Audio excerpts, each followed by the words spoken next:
los videos que hemos estado preparando en estos días.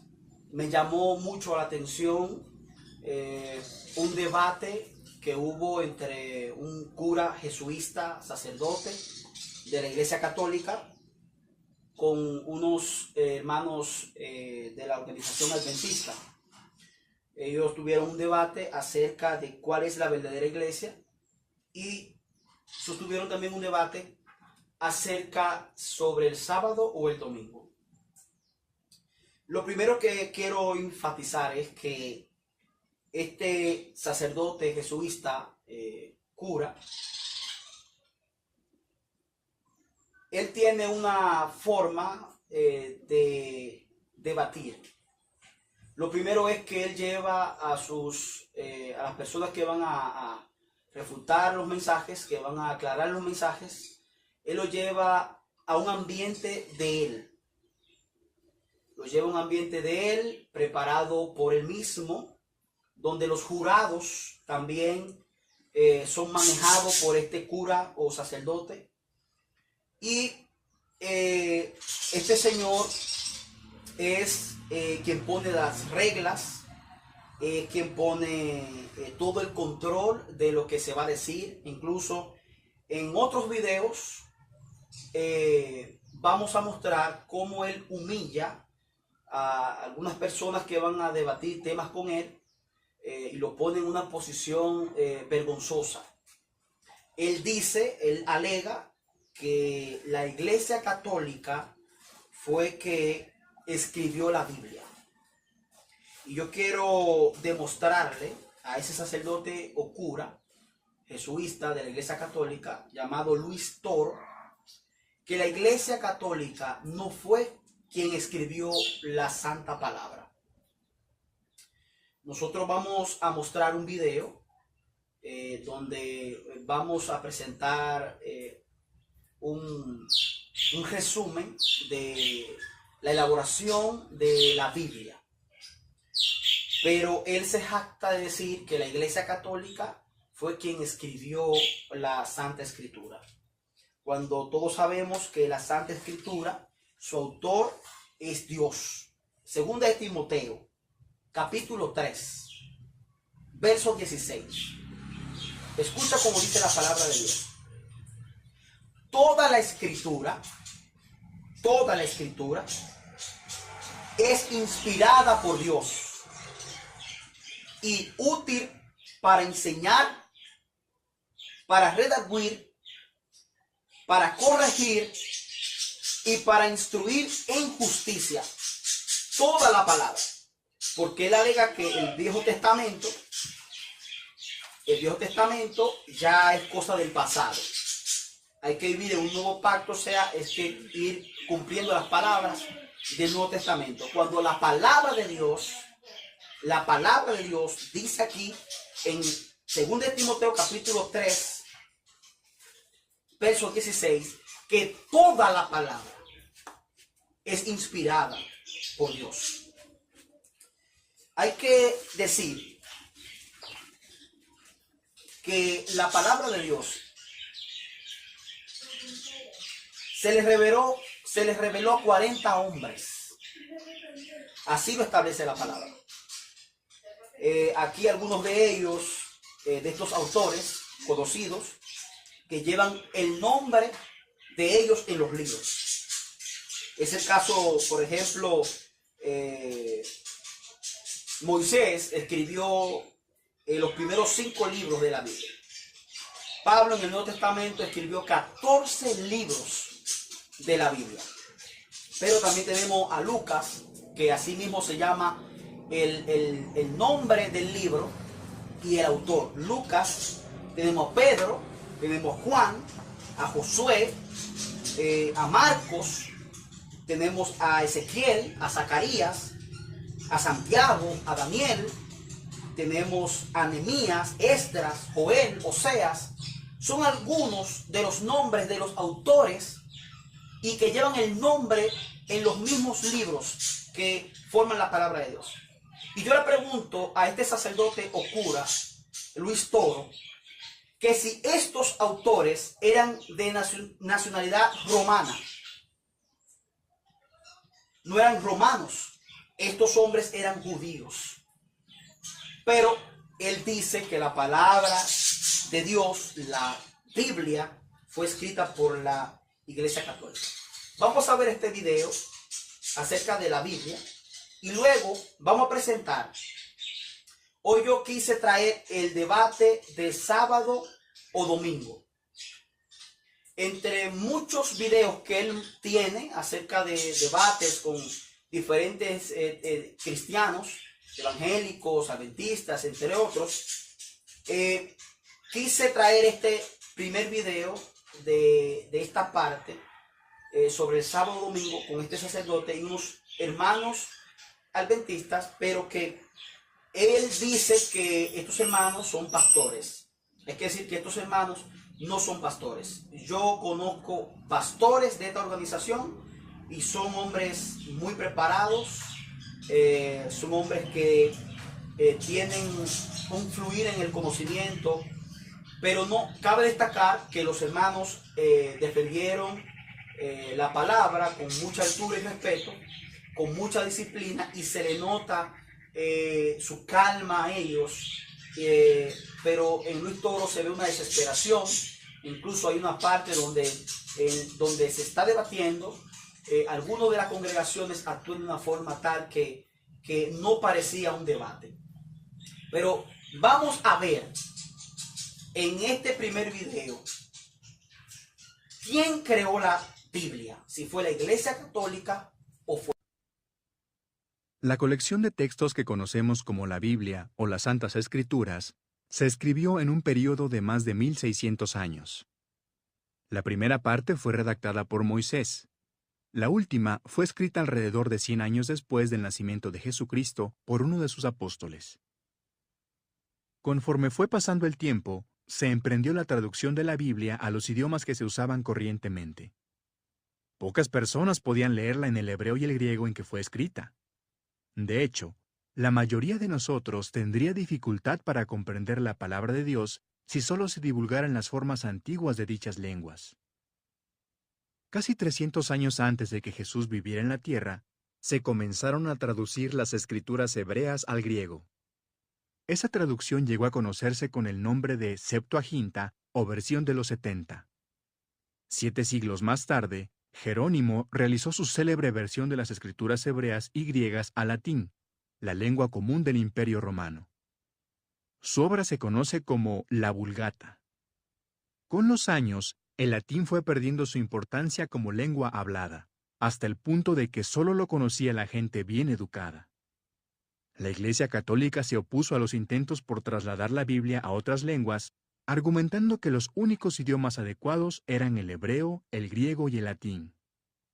La nota a pie de página dice: esta idea parece haber nacido de los escritos del obispo español Isidoro de Sevilla, 560 a 636, quien sostuvo: 3 son las lenguas sagradas, la hebrea, la griega y la latina, que de una manera especial destacan en todo el mundo.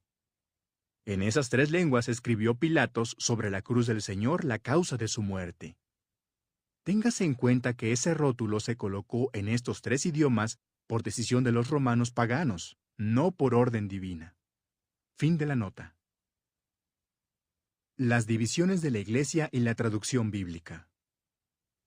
En el siglo IX, 2 misioneros de Tesalónica, llamados Metodio y Cirilo, actuando en representación de la Iglesia Oriental Bizantina, fomentaron el uso de la lengua eslava en la liturgia.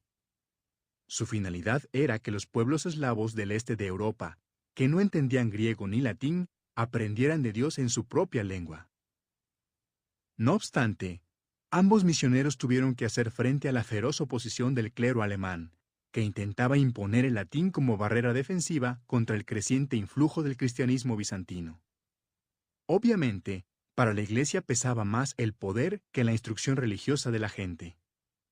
Las tensiones cada vez mayores entre las ramas oriental y occidental de la cristiandad desembocaron en 1054 en la separación entre el catolicismo romano y la ortodoxia oriental. La lucha contra la traducción de la Biblia.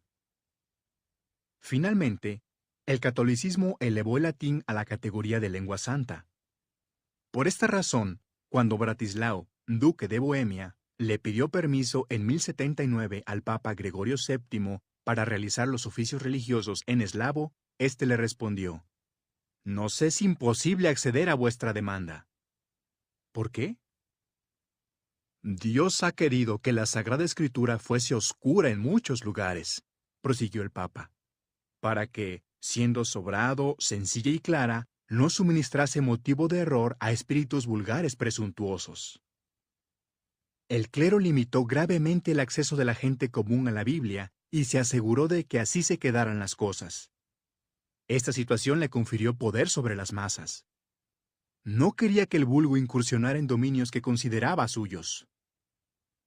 En 1199, el Papa Inocencio III calificó de herejes a quienes osaron traducir la Biblia al francés y discutirla entre ellos, y les aplicó estas palabras de Jesús: «No den lo santo a los perros, ni tiren sus perlas delante de los cerdos».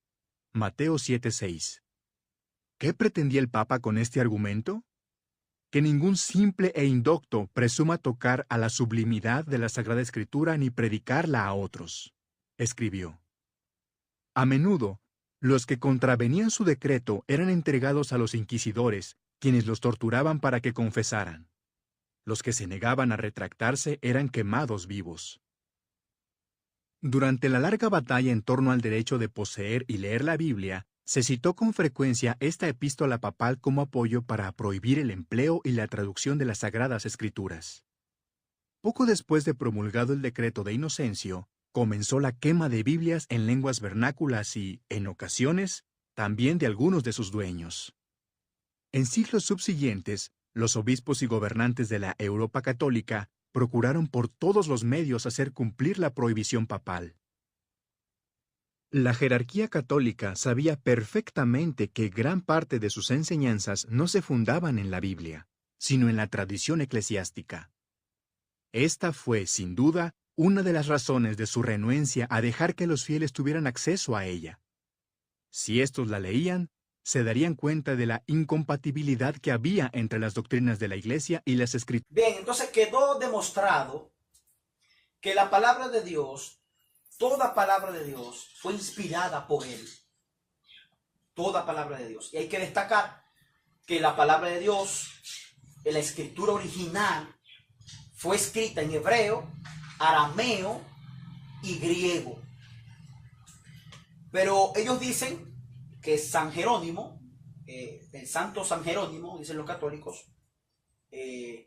transliteró la primera Biblia al latín. Eso es cierto. Ellos transliteraron esa primera Biblia, la cual no daban acceso a que nadie pudiera tener una Biblia, y mucho menos que la tradujera en otro idioma, excepto que Martín Lutero, que la pudo traducir en alemán, entre otros que se fueron pues rebelando contra esta iglesia. En esta segunda sesión vamos a ver cómo este sacerdote cura pues afirma que el sábado pues eso era cosa del Antiguo Testamento, que ya no se debe guardar. Cuando estudiamos y leímos en la palabra de Dios, en 2 de Timoteo capítulo 3, verso 16, que toda palabra es inspirada por Dios. Van a buscar. Una de las cosas que ustedes van a ver, si en alguna parte del Nuevo Testamento se manda a guardar el sábado, ellos van a dar capítulo y versículo donde van a mostrar, donde digan en el Nuevo Testamento que nosotros los cristianos tenemos que guardar el sábado. Si no lo muestran,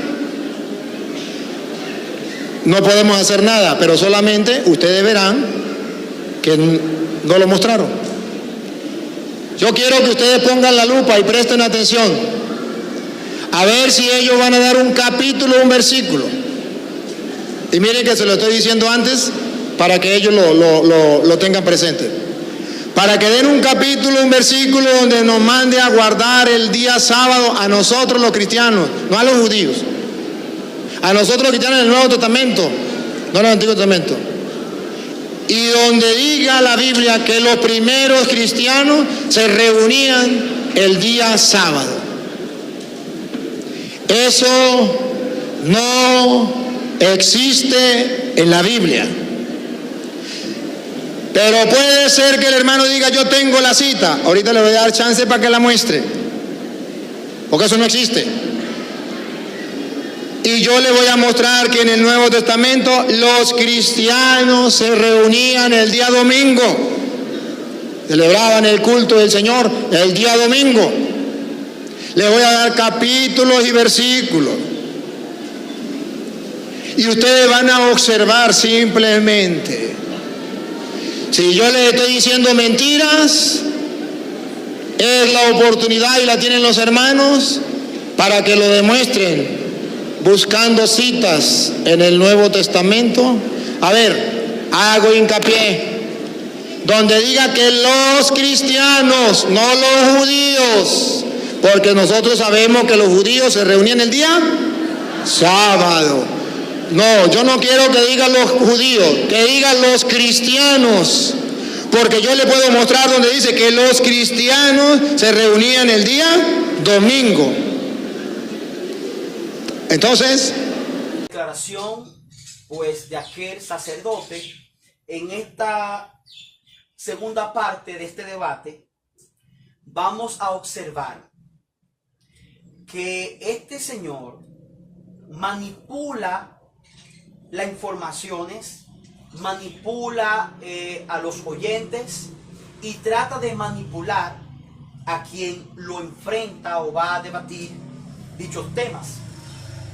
Usted va a notar que el escenario, él tiene el control de todo el escenario. Cuando hay un debate público, se nombran jurados que estén neutros, se busca un lugar neutro, aunque vayan personas de diferentes denominaciones, pues, y con mucha disciplina, se hace un debate formal, algo bonito y espiritual. Pero aquí vemos cómo este señor impone las reglas, porque él está en su catedral, está en su iglesia, y ahí están sus feligreses, y por lo tanto él no quiere quedar mal delante de ellos, porque él sabe la verdad, él puede salir convencido de la verdad, pero lo que él no puede permitir es que su congregación puedan aprender, escuchar y aceptar la verdad, porque saben que se van a rebelar contra él. Entonces vamos a ver esas características que muestra este señor en este debate y en otros debates que luego vamos a demostrar cómo en otro video él humilla a un evangelista de una denominación cristiana evangélica, lo humilla, pero este joven, este señor, le demuestra con la palabra que él era un falso sacerdote y un falso maestro. Entonces, pues, es el objetivo de este sacerdote. Pero vamos a ver estas imágenes. Porque vamos a tener un acuerdo aquí con el hermano que va a hablar. Si es tan amable, acérquese un poquito para acá, hermano. ¿Cómo que se llama usted? Samuel. Samuel Velázquez. Velasco. Hermano Samuel Velasco. A ver, presten atención porque vamos a llegar a un acuerdo entre los dos. Hermano Samuel Velasco, hay dos maneras de tocar este tema. Yo respeto la manera que usted tome. Le propongo dos maneras, usted escoge una. Él me propuso una y quiero que él primero la proponga, la que me dijo cuando estábamos hablando. Proponga y yo le voy a decir, yo le respondo por qué no estoy de acuerdo. En realidad hay más de una manera, no una ni dos, ¿cierto?, de abordar un tema tan importante como este. Una es donde uno expone, todos prestan atención y luego el otro expone. Otra manera es uno expone, el otro expone, y luego hay oportunidad para hacerse preguntas mutuamente. Porque es que hay cosas que se dicen, que quedan en el aire y que no se demuestran con la palabra de Dios y que están fuera de su contexto. Entonces debe haber la oportunidad de hacer esa interrelación, ¿cierto? Para aclarar, ¿cierto? Ese tipo de cosas, ¿sí? Y otra, ¿cierto? Es donde usamos, él expone, yo expongo, hay preguntas entre los dos y damos también oportunidad a que el público participe con sus preguntas. Porque yo creo que todos somos cristianos y estudiosos de la Biblia, ¿cierto? Y como tales podemos participar y preguntar y argumentar también, no solamente dos expositores acá. ¿Saben por qué no estoy de acuerdo con la última? Porque ¿cuánto le van a preguntar a él? Levante la mano lo que le van a preguntar. No alcanzaría el día de hoy, de mañana y de pasado mañana. Sería un zaperoco. Pero ojo, lo que ustedes van a preguntar, yo lo sé. Yo se la puedo preguntar. No hay ningún problema. Lo que los adventistas van a preguntar, ¿quién más que usted? ¿Sí observan? No hay necesidad. A ver, si la idea fuera que el pueblo hablara, pues entonces ¿para qué vengo yo? Si yo vengo es porque el pueblo quiere oír, no preguntar, el pueblo quiere oír. Entonces, si usted quiere preguntas y respuestas, yo también. Yo lo pongo a elegir, usted escoge. Esa no la acepto, porque hay muchos que quieren preguntar y no hay tiempo. Pero acepto la que usted quiera. Una, que usted dijo, usted expone y yo expongo y la gente saque sus conclusiones. Dos, que usted exponga y yo expongo y luego usted me pregunta y yo le respondo, yo le pregunto y usted me responde.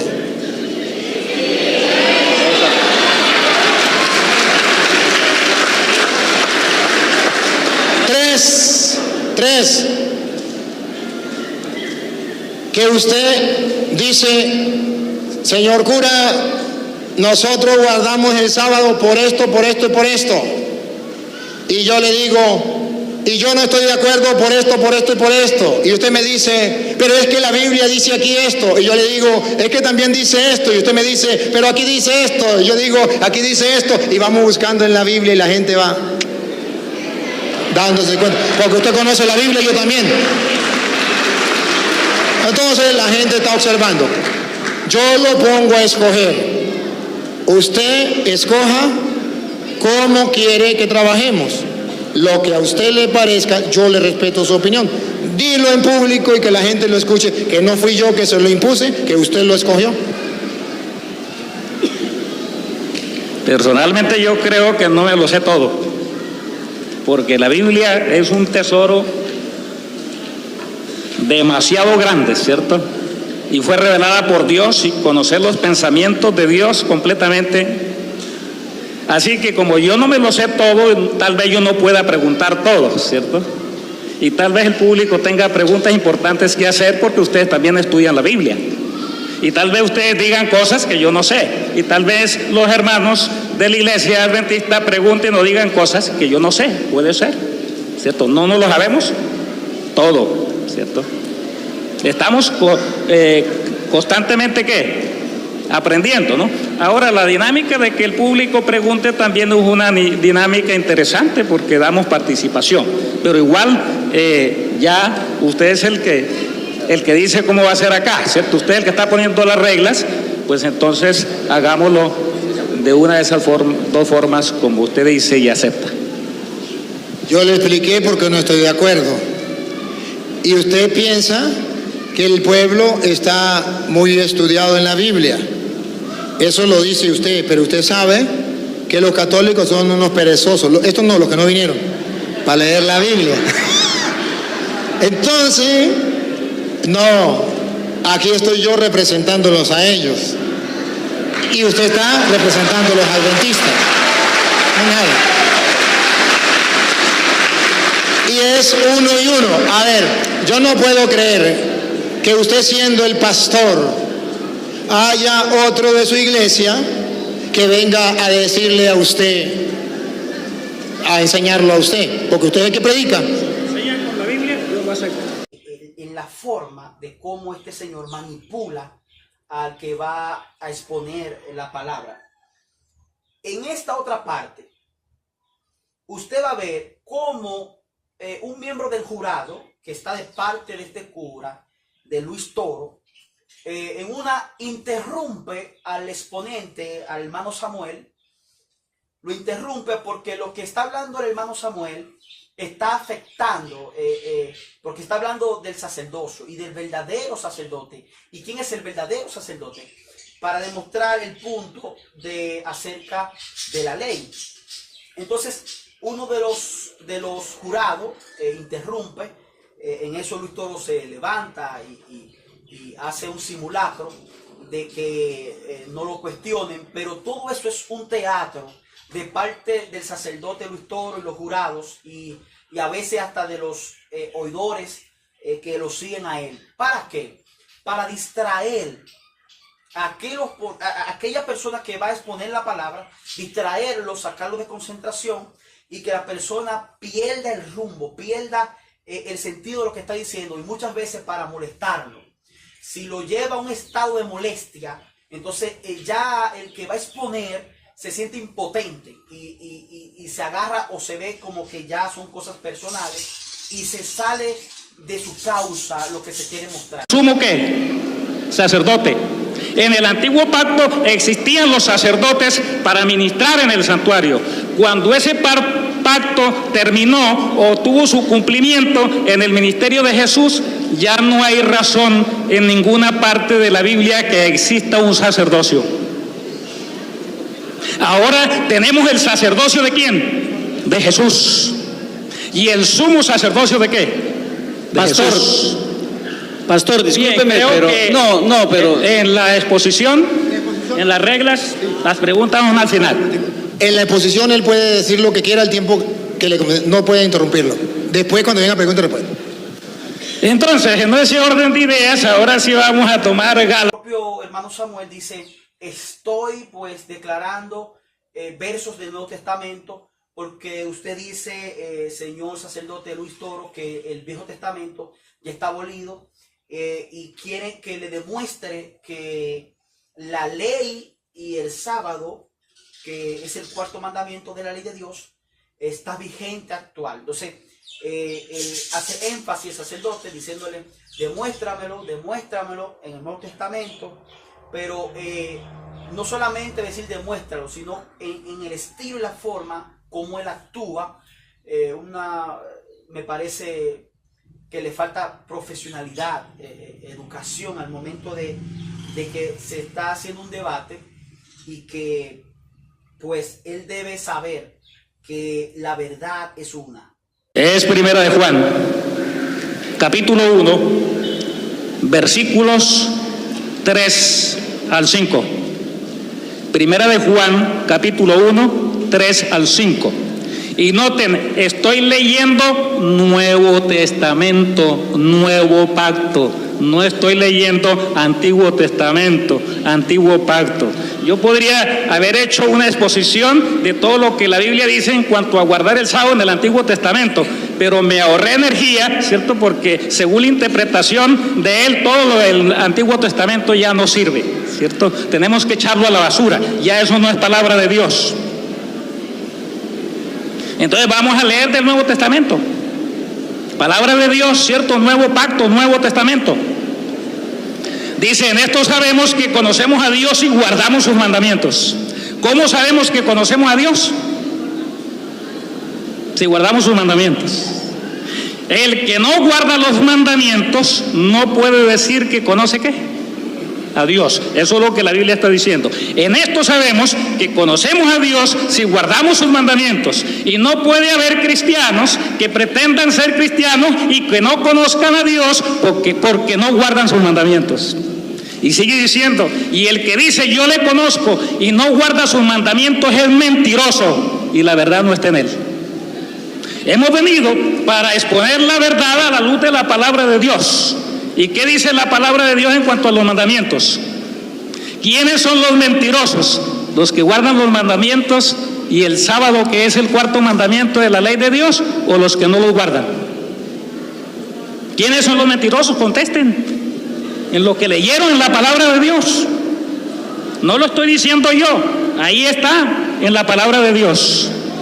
¿Quiénes son los mentirosos?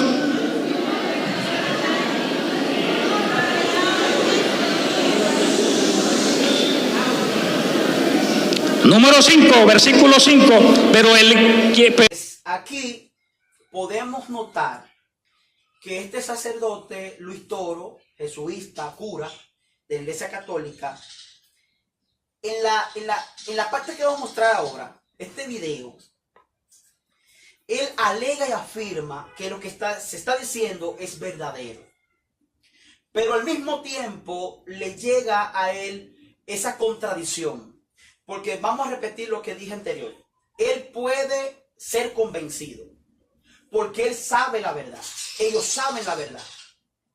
Pero por intereses personales, entre otras cosas que después vamos a demostrar, ellos asumen su responsabilidad y pues predican una doctrina de confusión.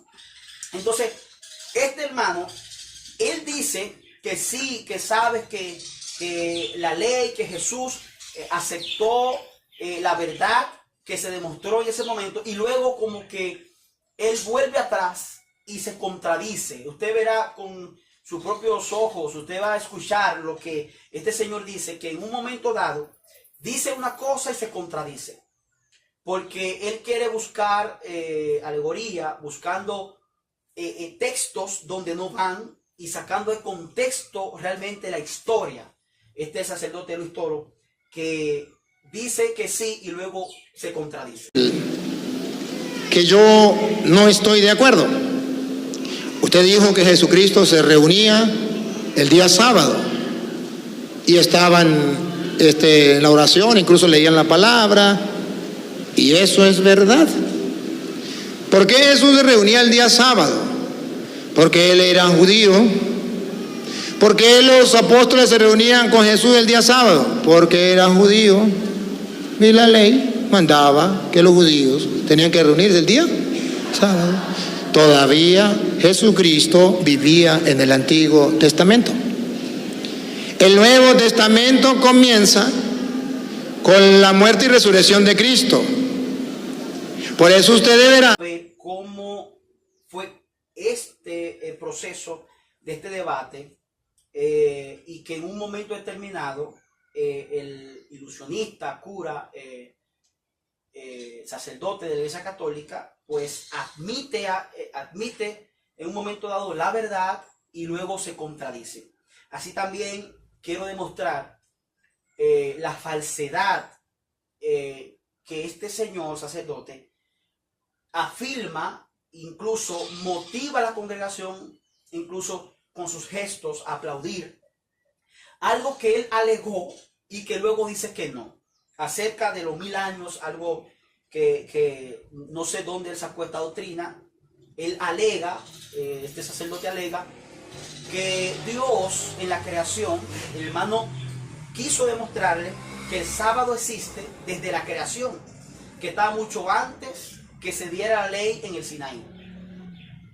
Luego él busca una cita donde dice que para Dios 1000 años es como un día y un día es como 1000 años. Eso es cierto, pero no va en este contexto.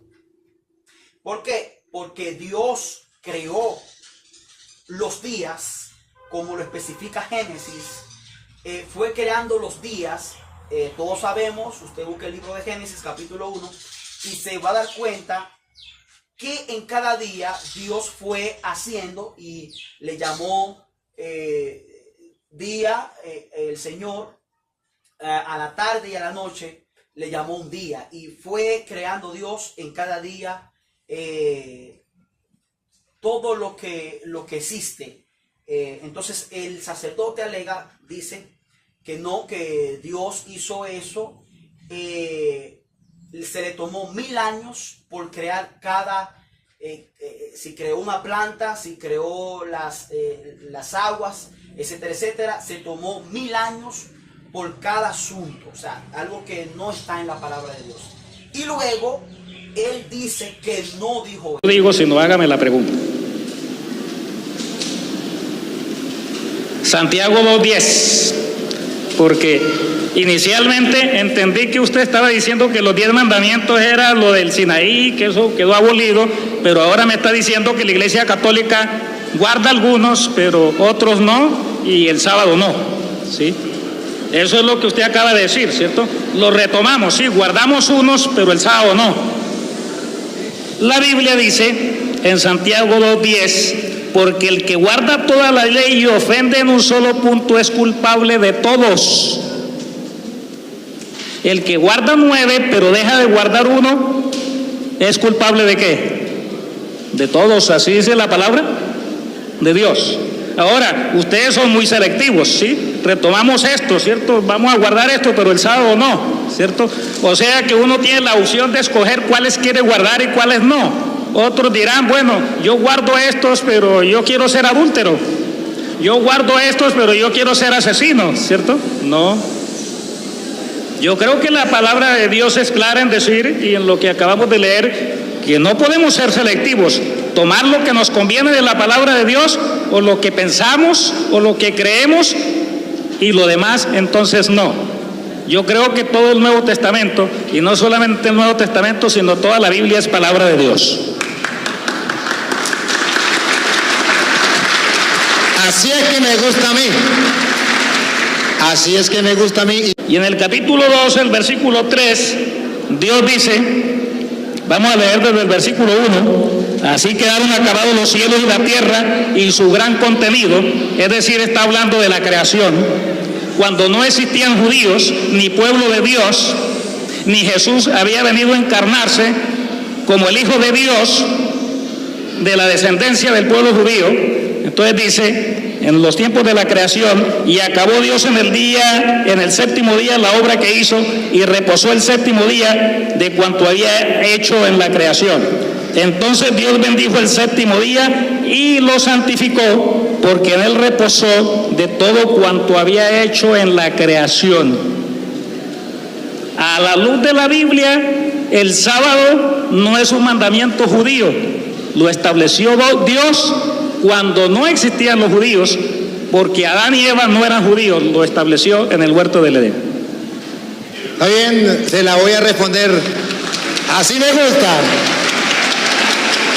Mire, hermano, eso que usted está diciendo, que Dios descansó el día séptimo, no se refiere a los días de la semana que usted y yo tenemos. Cuando Adán y Eva no existían los días de la semana. Y le voy a mostrar con la Biblia. Y usted mismo me lo va a leer. Para que ustedes vean cómo él está engañado. Se fue al Génesis, me voy al Génesis. Yo bailo al ritmo que toque. Génesis 1:14. Eso no eran los días de la semana. Cuando Dios descansó del trabajo, no se refiere a los 1000 años. Siga.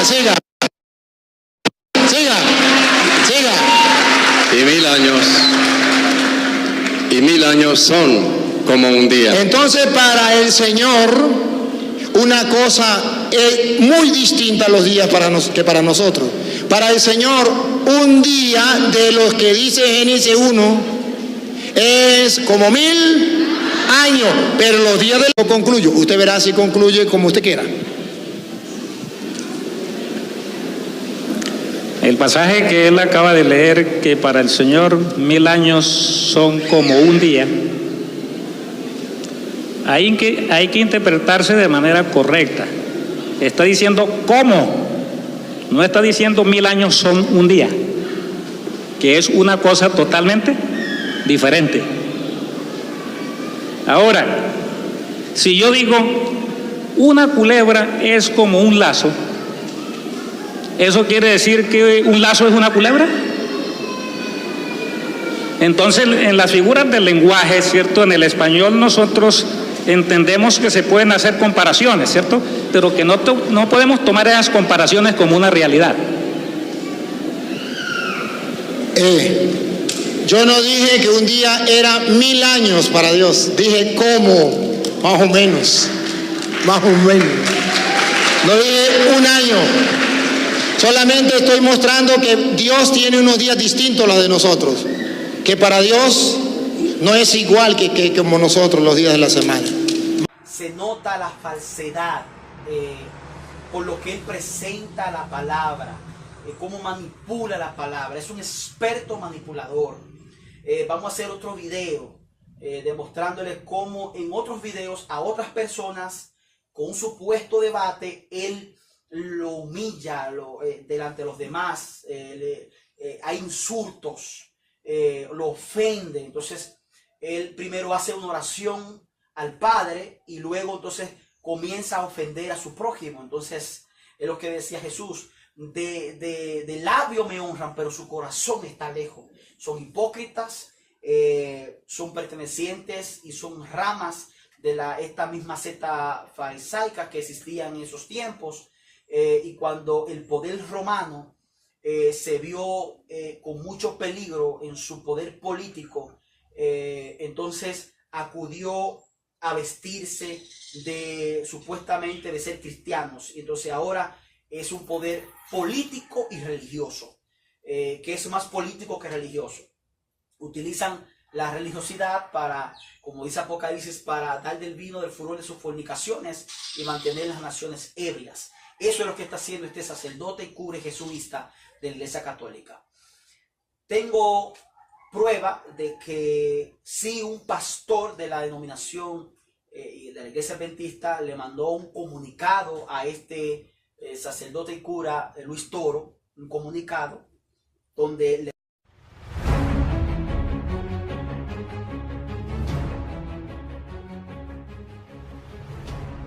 Un saludo cordial, hermanos de todo el mundo. Estamos realizando este video con el fin de hacerles ver una situación inquietante acerca de un debate que se realizó en Colombia, en donde dos pastores adventistas del séptimo día tuvieron un encuentro con el sacerdote Luis Toro, apologeta católico romano, debatiendo sobre dos temas específicos que son la iglesia y el día de reposo. Analizando todos los debates que este sacerdote Luis Toro ha tenido con diferentes representantes de iglesias protestantes, aparentemente él siempre ha sido el vencedor, ya que este hombre utiliza argumentos tomando versículos de la Biblia fuera de contexto.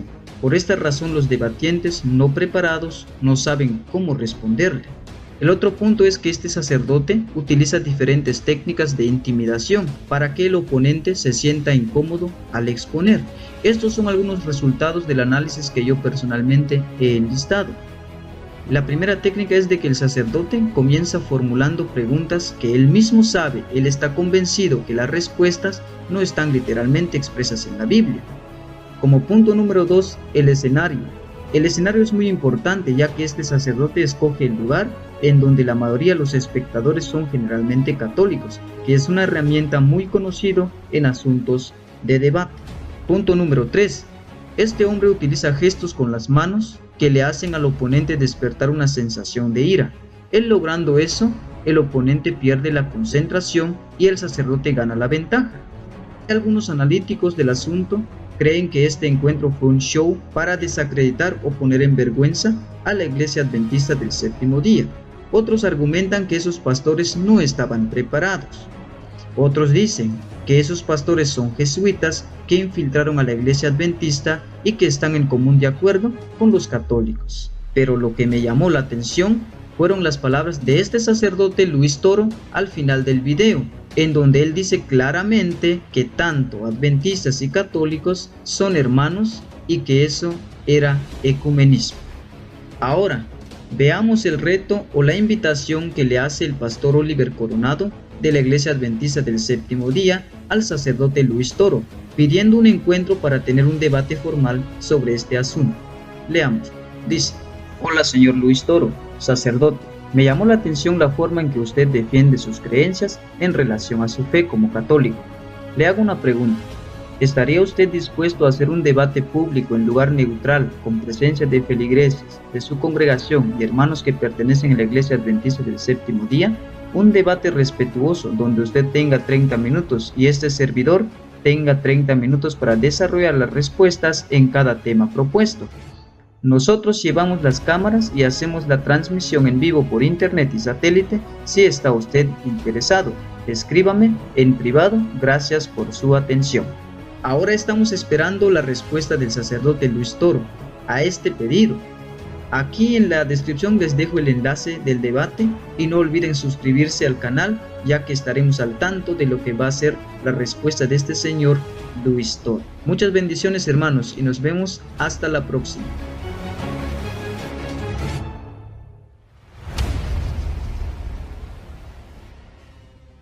No lo vayan a cuestionar a él, sino que él pueda cuestionar al que va a enfrentar, hace su escenario, prepara todo un escenario, todo un ambiente para minimizar quien va a debatir con él. Esta es la primera parte que él utiliza, minimizar la persona, lo acusa, le habla de una forma como si fuera un militar, que eso es lo que es, porque los jesuitas son el cuerpo militante y los informantes de la Iglesia Católica. Entonces, como tal él es, entonces así se comporta con aquellas personas que quieren presentar la verdad, no solamente a él, sino a todos aquellos que lo siguen y que lo siguen por estas redes, y que los mensajes a través de la palabra de Dios,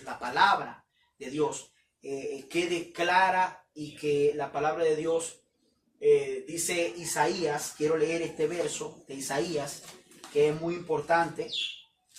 Isaías capítulo 40, verso 8. Dice la palabra de Dios: sécase la hierba, marchítese la flor, mas la palabra de Dios nuestro permanece para siempre. O sea que la palabra de Dios permanece para siempre. Independientemente de cómo el hombre quiere interpretar la palabra de Dios para buscar beneficios, para buscar sus propios intereses, pero la palabra de Dios, aquí lo leímos, Isaías 48, permanecerá para siempre.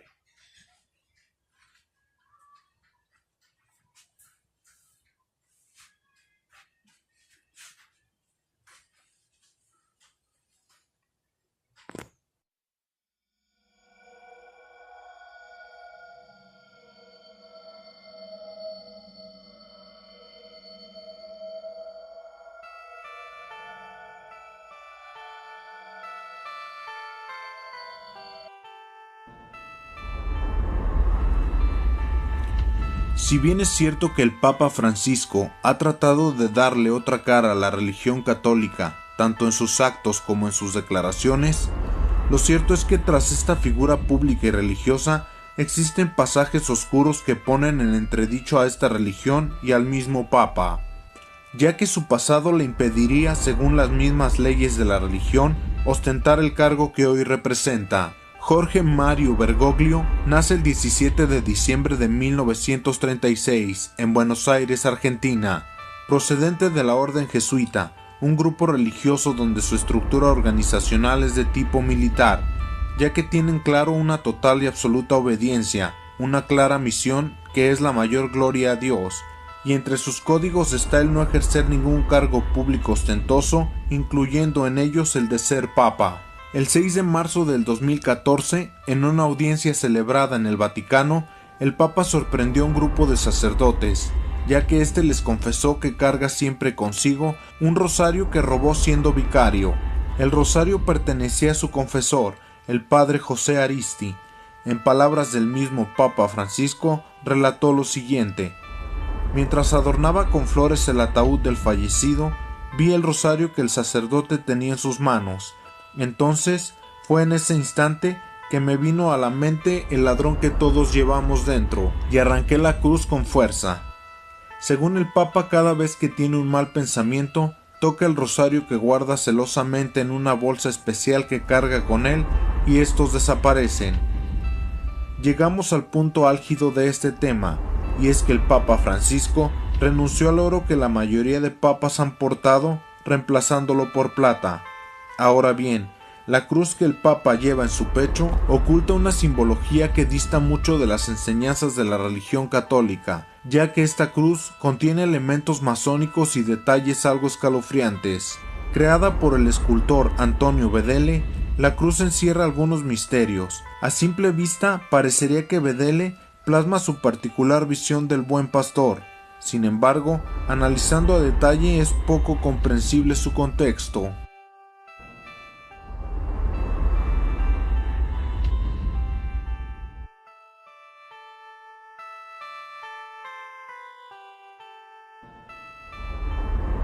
Vemos a Jesús sin crucificar, que este es el símbolo por excelencia de los católicos. La posición de los brazos al cargar la oveja es antinatural. Esto nos recuerda la representación de algunas deidades egipcias, pero también nos lleva a una posición utilizada por los masones.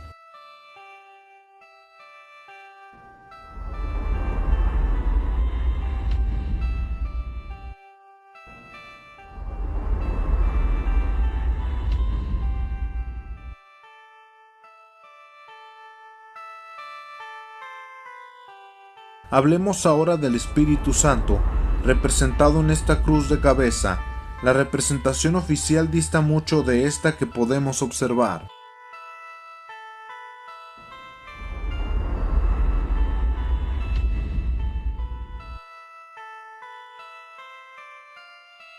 Pero existe otro lugar donde se representa la paloma invertida.